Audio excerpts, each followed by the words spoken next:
Olá, tudo bom com vocês? Eu estou bem. Bem-vindo ao canal Labirinto SLK. Eu sou Melina. No vídeo de hoje nós vamos falar sobre os profissionais que atuaram na síndrome de Landau-Kleffner e tiveram um papel fundamental na recuperação de Henrique e evolução do quadro da síndrome. Solta a vinheta.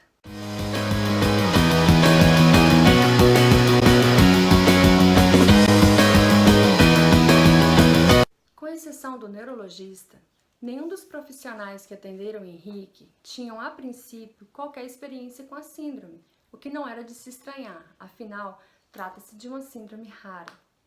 Mas isso não foi empecilho para que Henrique tivesse o melhor tratamento. Sabe por quê? Quando o profissional é bom, ele busca. E foi exatamente isso que aconteceu. Todos que atuaram com o Henrique, seja fonoaudiólogo, psicólogo, terapeuta ocupacional ou psicopedagogo, nenhum deles tinham tido experiências anteriores. Então deixaram claro, olha, é o primeiro tratamento que eu faço com essa síndrome, primeiro atendimento, primeiro acompanhamento que eu faço com essa síndrome.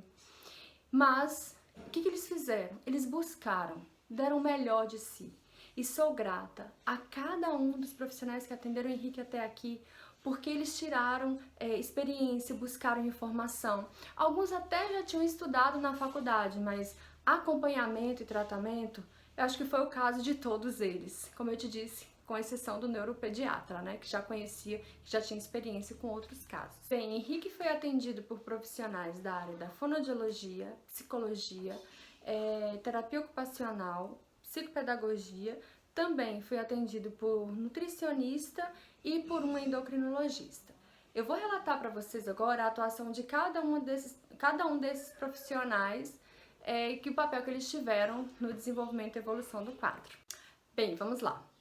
Como uma das características principais da síndrome é a afasia, ou seja, a perda da capacidade de fala, e também a agnosia, que é a perda da capacidade de entendimento, de compreensão da fala, a fonoaudióloga, o profissional da área de fonoaudiologia é fundamental no processo de reabilitação da fala. Por isso que, a princípio, o médico colocou, esse é o principal, é primordial para que ele possa reaprender a falar. Naquele ponto, Henrique estava 100% afásico. Estou falando de quando ele tinha 5 anos de idade, tá? Então, houve a aquisição normal da linguagem, ele aprendeu a falar, cantava, contava história. Lembra que eu já falei isso aqui no vídeo anterior? Mas nessa fase de 5 anos, ele estava afásico, ou seja, ele não falava nada. Era um ponto dele abrir a boca e não sair A. Não saiu o som da letra A. E não foi só por uma fonoaudióloga que Henrique passou. Henrique passou por algumas fonoaudiólogas no decorrer do caminho, no decorrer do processo, e cada uma teve seu papel, sua contribuição brilhante na vida dele, na evolução do quadro dele. E, na verdade, ele faz fono até hoje. Eu espero trazê-lo aqui no canal para conversar um pouquinho com vocês, para dar algumas dicas também, né? A princípio, nós morávamos no interior, numa cidade bem pequena. Lá não tinha não tinha o profissional que atendesse, não tinha fonoaudióloga. Então, nós viajávamos para uma outra cidade próxima, onde Henrique fazia o acompanhamento com a fono.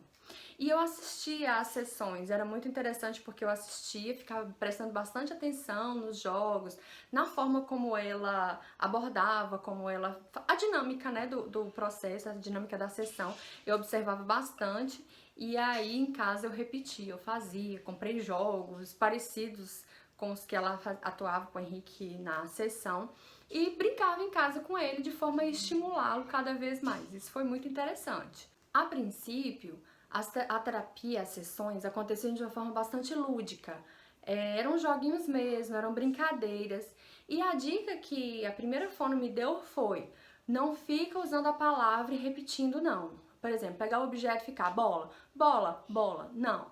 Ela disse assim, usa várias frases, faz uma brincadeira dentro de um contexto, você explora a palavra, você explora o vocabulário. Era essencial que tivesse o objeto.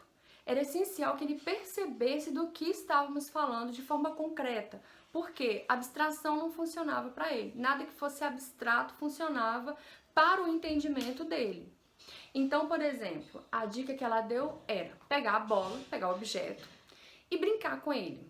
E usar, repetir essa palavra em vários contextos, em várias frases dentro da brincadeira. Então, Henrique, vou jogar a bola pra você. Pega a bola. Ah, você pegou a bola, muito bem, ótimo. Agora joga a bola pra mim. Isso, joga a bola. Opa, peguei a bola, bacana. Ah, eu gosto dessa bola, a bola é colorida, vermelha, enfim. Ó, vou jogar a bola de novo. Presta atenção. Vou jogar, 1, 2, 3, bola. Joguei a bola pra você. Então, nessa brincadeira de usar a palavra repetidas vezes, dentro de várias frases, pega a bola, joga a bola rolou, ele vai internalizando o som e associando ao objeto. Posteriormente, com a repetição da brincadeira, ele vai compreendendo além do objeto, bola, mas também pegar, jogar, rolar. Então, a exploração do vocabulário seria sempre dentro de um contexto. Outra dica que ela deu. Lembra que falamos que ele estava 100% afásico, ele não falava nada. Com a medicação, com os anticonvulsivantes, o corticoide, ele começou a esboçar algumas palavras. Então, ele liberava alguns sons. Sons esses que, a princípio, não coincidiam com nenhuma palavra de fato. Então, ele tentava falar alguma coisa, não dava certo.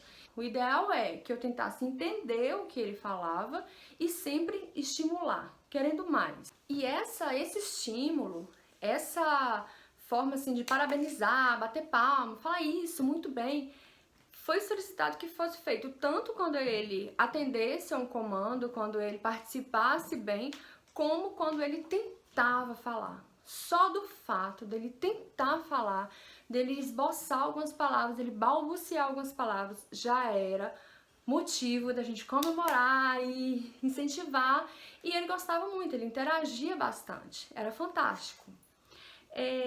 Posteriormente, já com uma outra fono que ficou mais tempo com ele, nós fizemos a experiência do uso de Libras, tá?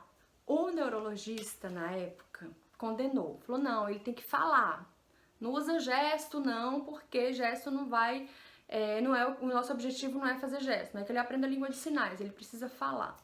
Não tinha comunicação. E eu percebia que toda vez que ele tinha uma convulsão, mesmo que ele estava aprendendo a falar, a convulsão vinha e levava a fala embora. Só que o sinal de Libras ficava. Por exemplo, cachorro. Ele perdia o som, a forma de falar, de pronunciar a palavra cachorro, mas o sinal permanecia.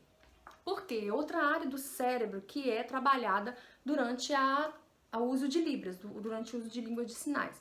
Era a área do cérebro dele que estava preservada.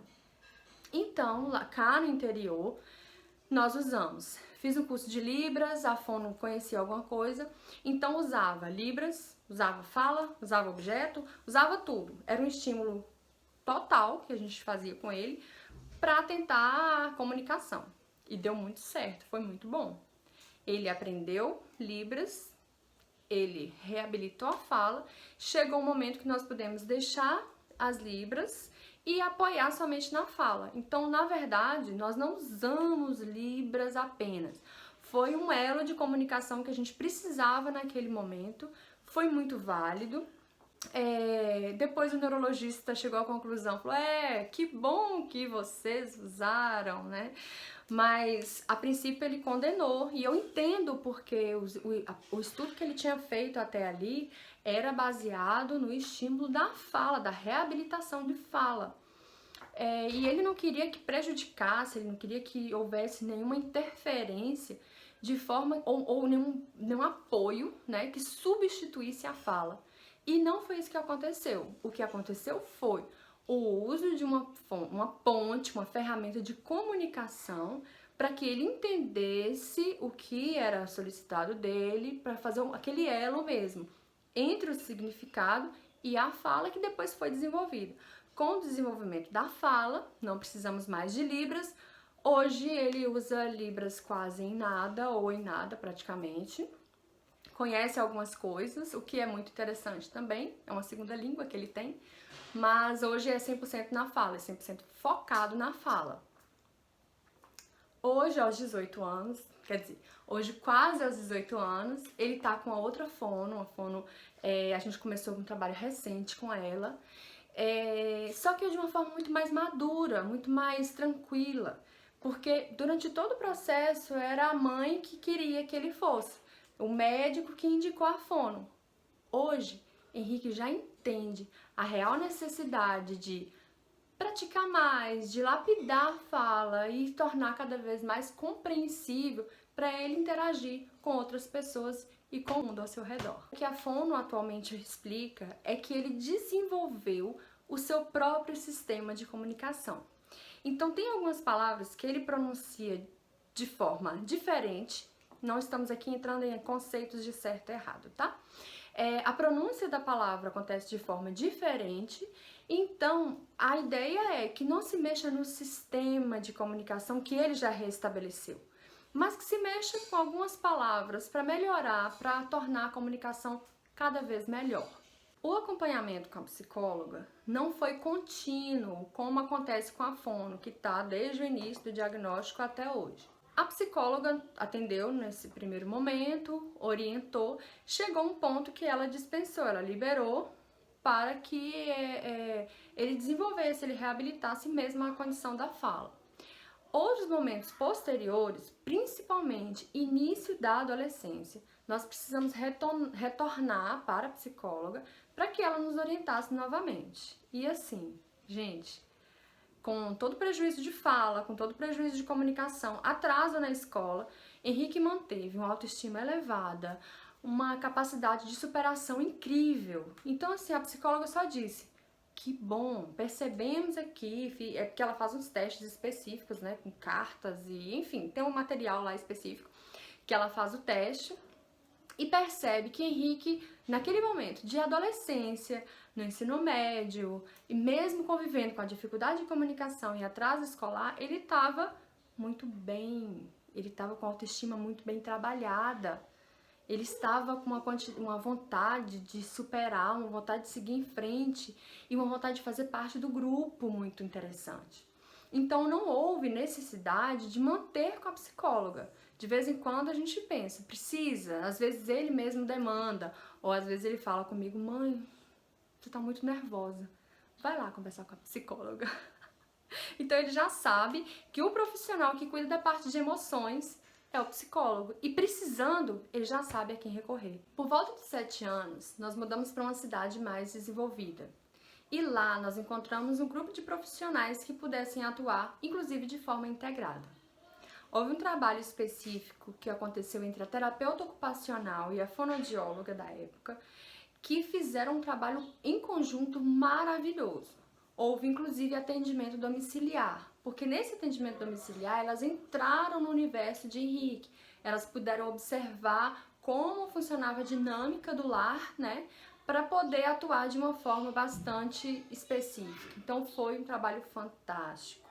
Além desse trabalho em conjunto que envolvia a fonoaudióloga e a terapeuta ocupacional, Henrique também era assistido por uma psicopedagoga. Ele foi avaliado pela psicopedagoga, foi percebido atraso no desenvolvimento escolar. Claro, era fase pré-escolar e Henrique perdeu a capacidade de fala.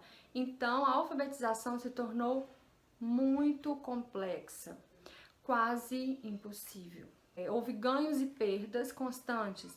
Henrique tomava remédio, fazia pulsoterapia com corticoide, reabilitava a fala, daqui a pouco, por conta de ser uma doença autoimune, vinha a convulsão, levava a fala embora e o que ficava era um vazio, né? Um reinício, tinha que startar de novo, tinha que começar de novo do zero para que ele reaprendesse a falar e depois retomar a questão de escrita e leitura. Chegou um ponto que a psicopedagoga avançou, percebeu que não tinha naquela fase atraso cognitivo, mas a dificuldade da fala ou a ausência da fala impedia que ela avançasse no processo de estímulo psicopedagógico. Então ela suspendeu por um período a sessão de psicopedagogia. Bom, é um tratamento, o Henrique passou por um tratamento complexo, caro, desgastante, porque envolvia internação, inclusive. E a internação não acontecia nos hospitais do interior. As internações aconteciam em Belo Horizonte, no hospital, no CGP, lá em Belo Horizonte. Fantástico, equipe maravilhosa. E o Dr. Luiz Fernando era, na época, um dos diretores do hospital, o que dava pra gente uma segurança muito grande. Bem, tendo em vista esse tratamento ser caro, desgastante e tudo mais, nós focamos no mais importante, no mais urgente primeiro. O fato foi que nós ficamos um longo período sem acompanhamento, por exemplo, da psicopedagoga.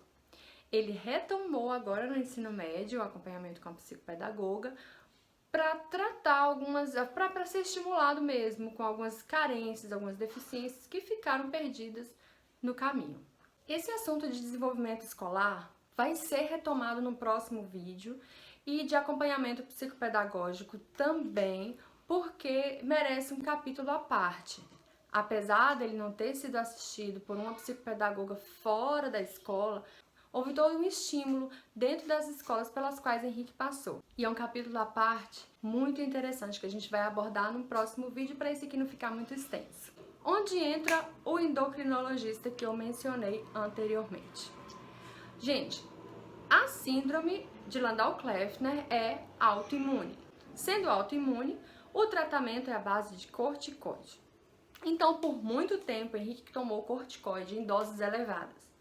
Corticoide em doses elevadas faz muito bem para a síndrome, para o controle da síndrome. Porém, tem um efeito colateral, tem vários efeitos colaterais no organismo da pessoa. O que o corticoide faz? O corticoide antecipa a puberdade e isso faz com que o corpo cesse o crescimento. Por quê? Porque o crescimento é interrompido após a puberdade, certo? Então, o endocrinologista acompanhou o Henrique durante o processo, durante a fase de crescimento, através de raio-x do punho, para poder acompanhar o crescimento e identificar alguma situação em que ele estivesse cessando o desenvolvimento ósseo. Outra coisa que o corticoide em doses elevadas faz é levar a retenção de líquido e ganho de peso. Henrique chegou a ser obeso, ele passou por uma fase em que ele era obeso. Então, o endocrinologista também atuou na orientação alimentar e controle de peso. A nutricionista também atuou no controle de peso de Henrique, mas o principal objetivo é que acompanhassem uma dieta que fosse coadjuvante no controle de convulsões. Com esse objetivo, Henrique fez a dieta cetogênica, que foi acompanhado por uma nutricionista, por uma equipe de nutricionistas no CGP, Centro Geral de Pediatria em Belo Horizonte. Foi uma dieta complexa, difícil, mas muito produtiva. E Henrique fez a dieta por 6 meses. Henrique seguiu a dieta cetogênica por 6 meses. Bom, a dieta cetogênica também merece um capítulo à parte e vai ser contada em um próximo vídeo aqui no canal. Espero ter sido contribuição, espero ter colocado aqui algumas ideias de profissionais que são fundamentais no acompanhamento da criança diagnosticada com a síndrome de Landau-Kleffner. Espero que tenham gostado. Qualquer dúvida, coloquem aí nos comentários e te vejo no próximo vídeo. Um abraço. Tudo de bom, hein?